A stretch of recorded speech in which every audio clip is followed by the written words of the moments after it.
Veuillez regagner votre siège. La séance est reprise. Monsieur le ministre, vous avez la parole. Je vous remercie, Monsieur le Président. Monsieur le Président, honorables députés, Monsieur le ministre de l'Emploi, du Travail chargé des relations avec les institutions, mes chers collaborateurs, vous me permettrez à l'entame de mon propos de rendre hommage à Maître Cheikh Khoureyssi Ba, que j'ai connu il y a une trentaine d'années, alors que j'étais procureur à Kaolack, dans le cadre d'une procédure que présidait Monsieur le Président Yaham Leye, qui est le directeur des affaires criminelles et des grâces. Et j'ai toujours été particulièrement impressionné par son professionnalisme, son attachement au droit et son extrême courtoisie. Que Dieu l'accueille en son paradis éternel.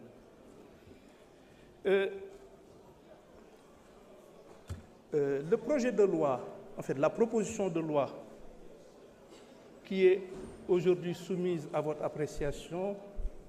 a été particulièrement bien explicitée par l'honorable député Amadou Ba, qui en est l'initiateur. Et je crois que ces explications, en tout point de vue, me satisfont et je n'ai absolument, sur ce point, aucune observation à faire. Il est vrai que j'ai été interpellé en ma qualité de ministre de la Justice, garde des Sceaux, sur ce que d'aucuns ont eu à appeler la lenteur de la justice. Maanaam mbir yi dañoo yéex lu yéexul nu muy mel lu yéexul day gaaw walla mu bar comme ni ko kenn waxe léegi ci soxna yi te li ma jàpp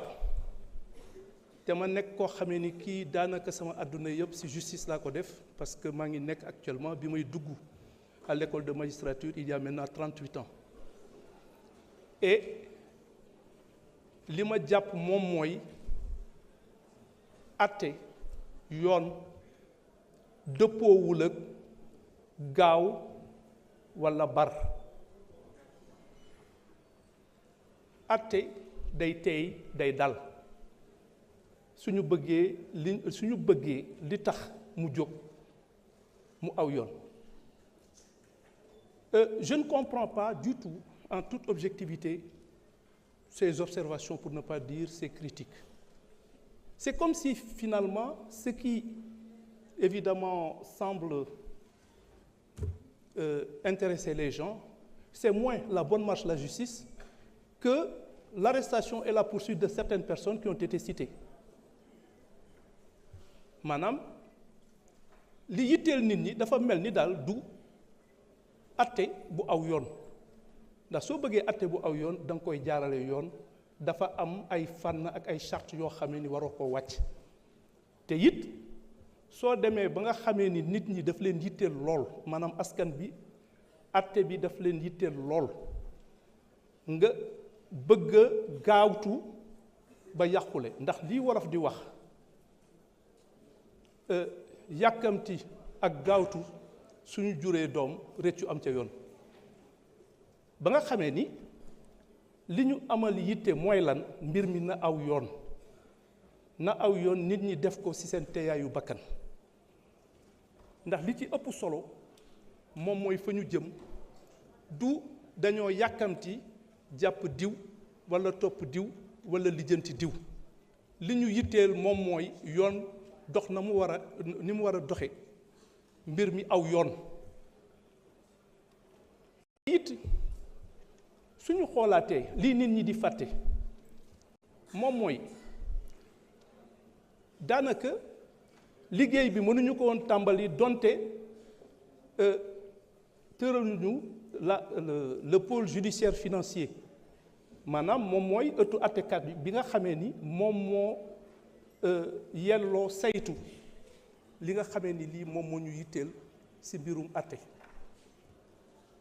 mais le pôle judiciaire financier a été installé le 24 septembre 2024 maanaam yàggagul te gis nañ liggéey bi ñu fi def ci diir googu. loolu ba mu wéyee il fallait aussi ñu installer la haute cour de justice bi nga xamee ni am na ñu bari ñoo xamee ni dañ leen war a topp te foofu moom mooy yelloo maanaam la haute cour de justice mooy yelloo àtte leen. La haute cour de justice ñu ngi ko installé le 28 décembre dernier te laataa ñuy jëmmal yooyu ëttu attekaay dafa amoon ay charte yu bari yoo xam ne dañoo waroon sàmmoonteeg moom moo tax man suy nit ñi di wax ni mbir yi dañoo yéex man daf may jaaxal ndax xam naa ni attekat yi ñi ngi liggéey li ñu mën te le pôle judiciaire financier parce que ni yoon tëddee litige boo xamee ni ëpp na même su dee escroquerie ak abus de confiance ëpp na 50 millions moom moo koy war a atte te gis nga fii ay milliards la ñuy wax lu ci ëpp ba nga xamee ni li ëpp si affaire yi ñu war a atte pôle judiciaire financier moo koy def te ñoom bari wuñu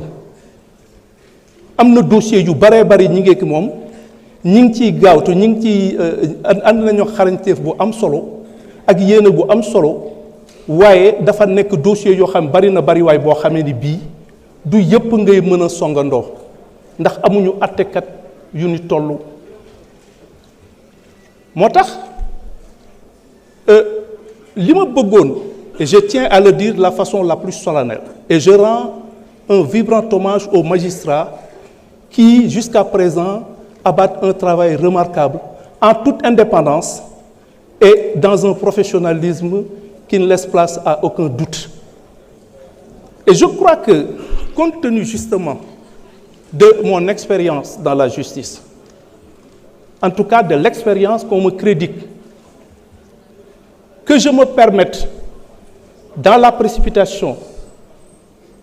et en exerçant une pression sur la justice ou sur ceux qui l'incarnent, je deviendrai ce que l'autre appelait une forme d'inexactitude terminologique. Je n'ai jamais accepté qu'on fasse pression sur moi, surtout dans un sens déterminé. Qu'on ne compte pas sur moi pour exercer la moindre pression sur les magistrats du siège. Je n'ai aucune autorité sur eux. Je sais qu'il faut un excellent travail. Il leur arrive, et je crois que c'est la plus grande innovation de notre temps, il leur arrive de rendre des décisions en parfaite contradiction avec les réquisitions du parquet. Et je n'ai jamais eu à faire la moindre observation, encore moins la moindre critique. C'est de leur responsabilité, c'est de leur prérogative. Et justement,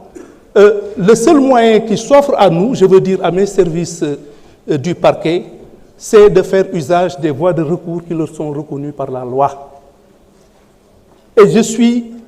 extrêmement satisfait de la façon dont la justice est rendue, dont les magistrats s'acquittent de leurs obligations, de leurs prérogatives. Nous savons tous que la justice a changé. Il n'est plus dit qu'un opposant ou quelqu'un qui est en délicatesse avec le pouvoir, s'il a des problèmes, que ce soit qu'il soit entendu par la police, par un juge ou qu'il soit jugé, que les gens s'attendent fatalement à une condamnation. Il est arrivé qu'il y ait eu des décisions de relax. Il est arrivé effectivement qu'il y ait eu des décisions de classement sans suite que nous assumons en toute responsabilité. C'est vous dire donc que je remercie les honorables députés qui m'ont exprimé leur confiance. J'en suis particulièrement sensible et c'est un motif supplémentaire pour moi